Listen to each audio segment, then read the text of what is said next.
Dragi ljudi, rešila sam da vlogove iz ove zemlje počnemo baš odavde. Nalazimo se na izuzetno poznatoj svetskoj turističkoj atrakciji. Nalazimo se na jednom od 7 svetskih čuda. Nalazimo se u Kini, nalazimo se na kineskom zidu. Ovo je prava lokacija da odavde počnemo upoznavanje ove zemlje, a u narednim minutima ćete moći da dobijete sve informacije koje su vam potrebne za njen obilazak. Krećemo! Od Balkana do Kine danas se stiže brže nego ikada. Iz Srbije možete birati da li ćete do nje direktnim letom ili ćete presedati u Istanbulu, Dohi ili Dubaju i za otprilike 11 do 14 sati leta možete stići u drugu najmnogoljudniju državu sveta.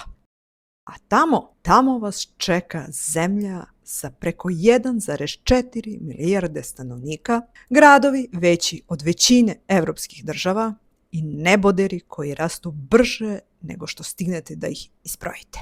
Kinom voze najbrži vozovi na planeti koji jure i preko 350 km na sat. Tu se nalazi i najveći grad na svetu po broju stanovnika u metropolitanskoj oblasti, Šangaj, kao i najveći sistem metroa, najveće luke, najposećeniji visoki vidikovci, najšira mreža autoputeva. Ovde se sve plaća telefonom, internet radi po svojim pravilima, prevoz je već u budućnosti. Jezik jedinstven. Sve je drugačije i baš zato toliko fascinantno. Zemlja koja izgleda kao drugi svet, kako po veličini, po ritmu, tako i po načinu života. Pre polaska na putovanje potrebno je pripremiti se. Kako se u Kini plaća telefonom? Neophodno je instalirati na mobilnom telefonu aplikacije koje se koriste za te namene i povezati ih sa vašim ličnim platnim karticama. Takođe, veoma je poželjno kupiti eSIM karticu ukoliko posjedujete telefon koji ih podržava, jer ćete jedino preko njih moći da upotrebljavate društvene mreže na koje imate naloge. Mi preporučujemo eSIM kartice sa aplikacije Airlo. Ukoliko do sada već niste registrovani na ovoj aplikaciji, možete uz pristupni kod velikim slovima Marina 3791 dobiti 3 € gratis za učlanjenje i prvu kupovinu kartice. Cene interneta na ovoj aplikaciji su izuzetno povoljne i potrebno je samo da odaberete zemlju koju putujete i paket koji najviše odgovara vašim potrebama. Instalacija je brza i laka, tako da nećete imati nikakvih problema. Kao i za svako putovanje, bit će vam potreban pasoš, s tim što je u Kini neophodno da ga uvek nosite sa sobom. Biće vam neophodan za ulazak na železničku stanicu, aerodrom, za ulazak na brojne turističke atrakcije, a neretko će vam i po nekoliko puta skenirati pasoše prilikom obilaska. Kina ima drugačije ulaze za struju, te je za korišćenje i punjenje uređaja neretko potreban adapter. Mnogi hoteli vode računa o tome pa stavljaju utičnice sa više modaliteta, ali na javnim mestima toga nema, pa nema svrhe ni nositi naše punjače za mobilne telefone po gradovima jer je nemoguće koristiti ih. Zato vam može pomoći eksterna baterija koju možete puniti u hotelu. Ali veoma važna informacija je da na stanicama javnog prevoza možete imati problem ukoliko ponesete bateriju koja ima samo oznaku CE namenjenu za evropsko tržište i baterije koje su od 20.000 mAh. Kinezi insistiraju na korišćenju eksternih baterija koje imaju oznaku 3C, koje su namenjene njihovom tržištu jer imaju bolju zaštitu od eventualnog zapaljivanja. Zato je naša preporuka da sa sobom ne nosite eksterne baterije koje imate kod kuće, već da ih tamo kupite. Ukoliko ne baratate dobro štapićima, preporučujemo vam da ponesete vaš pribor i da ga nosite svuda sa sobom. Najpraktičnije je da bude plastičan. Pri sebi u ručnom prtljagu dobro je uvek imati toalet papir i sapun, a veoma preporučljivo je imati i neko sredstvo za dezinfekciju ruku. I još jedna informacija koja može biti značajna ljubiteljima čokolade. Ukoliko posjećujete Kinu, obavezno sa sobom ponesite izvesnu zalihu ovog proizvoda, jer jednostavno Kinezi ne konzumiraju mnogo čokolade.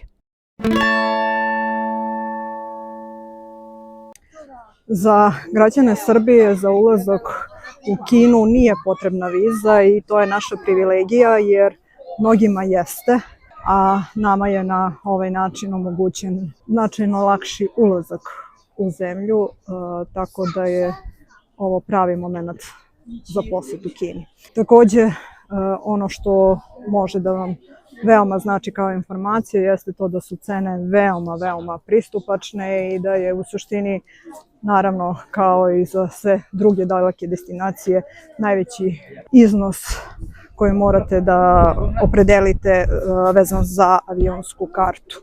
Sve ovo ostalo, cene ulaznica, cene hotela, cene robe, hrane, ovde u Kini su 2025. godine veoma povoljne, tako da ako razmišljate da obiđete Kinu, sada je apsolutno pravi moment za to.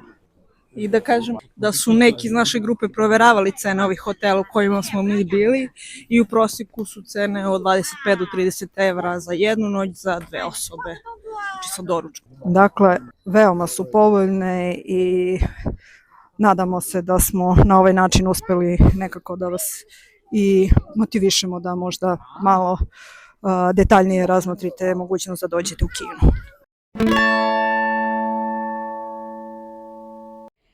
Kod dalekih zemalja uvek je poželjno utvrditi vremenske prilike za period u kome planirate da putujete i raspitati se o običajima i praznicima domaćina.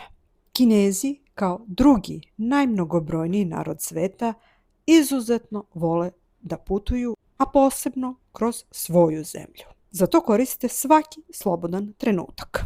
To podrazumeva izuzetne gužve za praznike kada ne rade, te je vrlo poželjno izbeći ih. Najduže se obeležavaju prolećni festival i nacionalni dani, kada Kinezi ne rade po 7 dana. Svakako, pre utvrđivanja tačnog termina boravka u Kini, treba proveriti celokupnu listu državnih praznika ove zemlje. Najbolji vremenski uslovi za obilazak Kine su po pravilu u proleće od 15. aprila do 10. juna i na jesen u periodu od 20. septembra do 10. novembra. S tim što je u ovom periodu veoma preporučljivo izbeći prvu nedelju oktobra kada proslavljaju nacionalne dane i kada se praznuje u Kini. Vremenska zona Kine uslovljava veliku vremensku razliku između Evrope i nje i u odnosu na Srbiju ona iznosi +6, odnosno +7 sati u odnosu na Srbiju.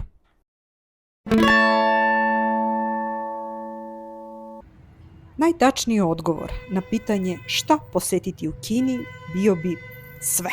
Ni za što se nećete pokajati, to je sasvim sigurno. No, kako je to nemoguće, jer je površina Kine 9,6 miliona kilometara kvadratnih i to je 4. zemlja u svetu po ovom kriterijumu, potrebno je izuzetno veliku ponudu ove zemlje svesti na najbitnije istorijske i turističke tačke. Mi smo boravile tamo 2 nedelje i za to vreme videle gradove Chengdu, Xi'an, Peking i Šangaj. Pored Chengdua smo obišli rezervat Pandi i planinu Emei, kao i velikog Budu u Lešanu. Na 40 km od Xi'ana obišle smo arheološki lokalitet Ratnika od terakote, a u blizini Pekinga posjetile smo kineski zid, dok u samom Pekingu smo obišle trg Tiananmen, kao i zabranjeni grad, letnju palatu i nebeski hram. Pored Šangaja obišle smo vodeni grad, a u Šangaju i čuvenu promenadu Bund, kao i bašte Yuan. Sve navedeno će mnogo detaljnije biti prikazano na našem Smith's Art YouTube kanalu i za sve imate našu veliku preporuku. Postoji još dosta gradova kojima vredi posvetiti pažnju, zato vam preporučujemo da pogledate videoklipove iz Kine i sa drugih YouTube kanala i onda odaberete ono što vama izgleda najfascinantnije.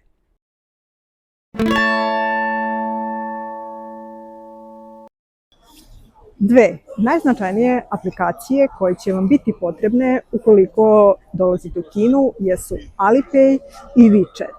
Najbolje bi bilo ukoliko možete da povežete obe, jer u nekim slučajevima primaju samo jedne ili samo druge. U principu češći je Alipay, ali je super ukoliko imate kombinaciju sa WeChatom. Ja imam iPhone i imala sam problem prilikom instaliranja WeChata iz razloga što je od mene zahtevao da neki Kinez skenira moj kod i da mi na taj način omogući da otvorim nalog na WeChatu. Nisam poznala nikog, tako da je ostala ta aplikacija neaktivirana kod mene, ali kod Tamare, moje sestre, je na Androidu je proradilo bez problema, tako da vi pokušajte to sada, ako uspete za WeChat. Ako ne, najveći deo posla ćete obaviti apsolutno i sa Alipay. Pored Alipaya i WeChata, aplikacije koje smo mi koristile jesu Didi i AMAP. Didi se koristi za naručivanje taksija, a nalazi se u okviru aplikacije Alipay i potrebno je posebno registrovati se na nju. Veoma poželjno je to uraditi dok ne dođete do Kine, jer vam je potreban broj mobilnog telefona da vam na njega stigne SMS sa kodom koji je potrebno ubaciti u aplikaciju Didi.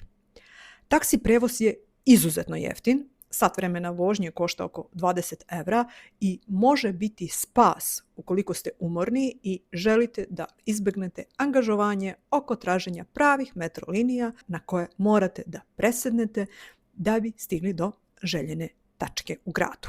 Plaćanje vožnje je moguće kroz aplikaciju Didi ili očitavanjem koda sa Alipaya i WeChata. Kineski jezik vam nije neophodan, bitno je da znate gde želite da idete i da proverite lokaciju sa koje polazite. Nekada taksi ne može da dođe do te pozicije na kojoj ste vi, pa je potrebno da se pomerite 200-300 metara dalje da bi tu mogao da dođe. Google mape teško rade u Kini i neće vam biti mnogo od pomoći, ali postoji kineska aplikacija koja se koristi za te namene i nju možete pronaći pod nazivom AMAP. Piše se AMAP. Mi je nismo koristile previše jer smo pretežno koristile taksi i metro da dođemo do dela grada koji želimo da obiđemo, ali svakako radi dobro. Zvanična valuta u Kini jeste kineski juan. Međutim, papirni novac gotovo da vam neće ni biti neophodan ukoliko lepo povežete sve aplikacije koje se koriste za plaćanja. Mi smo samo jedan mali iznos razmenile za svaki slučaj, jer se dešavalo da na nekim mestima nemamo mrežu, kao što je na primjer bio deo gde kada smo obilazili Emei planinu.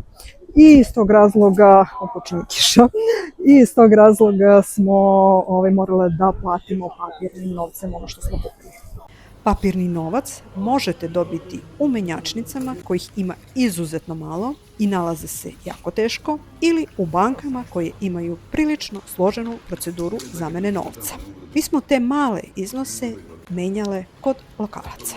Odnos je takav da se za 1 € dobija 8 juana. Dakle, papirni novac gotovo da nam nije ni bio potreban. Internet ume da bude malo problematičan u tom smislu što oni ovde imaju ograničenja oko upotrebe Facebooka i Instagrama na način na koji smo mi navikli. Mi smo pre nego što smo došli u Kinu kupile Airlo eSIM kartice i na taj način rešile problem sa internetom. U hotelima postoji besplatan internet, u svim hotelima u kojima smo mi bili, ali je problem što nije moguće korišćenje društvenih mreža. Jedino zašto sam mogla da iskoristim njihov Wi-Fi jeste za Viber pozive i ja mislim da rade i WhatsApp pozivi i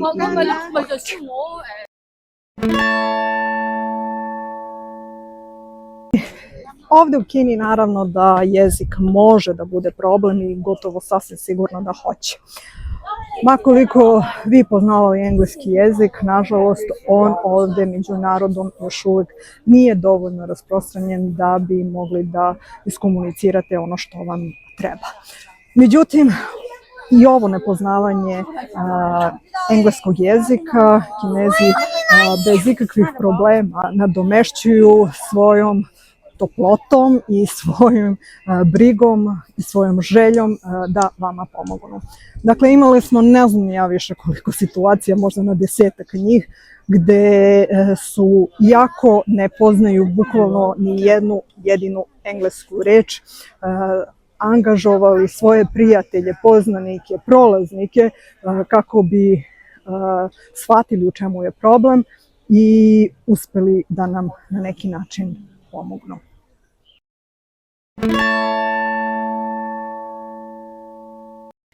Ako bi pravile listu najbezbednijih zemalja u kojima smo do sada bile, Kina bi bila sasvim sigurno na prvom mestu, daleko ispred ostalih. Apsolutno bezbedna zemlja za kretanje i obilazak. Neretko na internetu je moguće vidjeti kako turisti ostavljaju svoje torbe i druge lične stvari u metrou i tamo se vrate posle sat, dva i sve nađu baš onako kako su ga oni ostavili.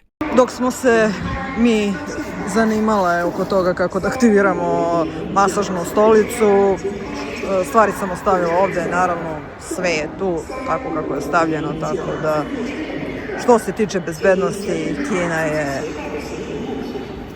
ja mislim, bukvalno trenutno najbezbednija zemlja na svetu u tom smislu. Dva su razloga za to. Jedan je u mentalitetu Kineza da im ne treba ništa što nije njihovo. Drugi leži u činjenici da u Kini postoji preko 700 miliona nadzornih kamera, te bi se bilo koji lopov pronašao u roku od nekoliko minuta, a kazne za ovakva dela su prilično visoke. Dakle, iz ličnog iskustva vama možemo reći da Kinom možete opušteno šetati u bilo koje doba, dana ili noći i nećete imati nikakvih neprijatnosti. Ovo je bio naš prvi video o Kini. U nastavku vas čeka još dosta njih. Zato zapratite naš kanal, delite naše video snimke i komentarišite ih. Sve ovo je besplatno, a nama podrška mnogo znači. Sva dodatna pitanja možete nam postaviti ispod opisa ovog videa. Hvala na pažnji. Pozdrav!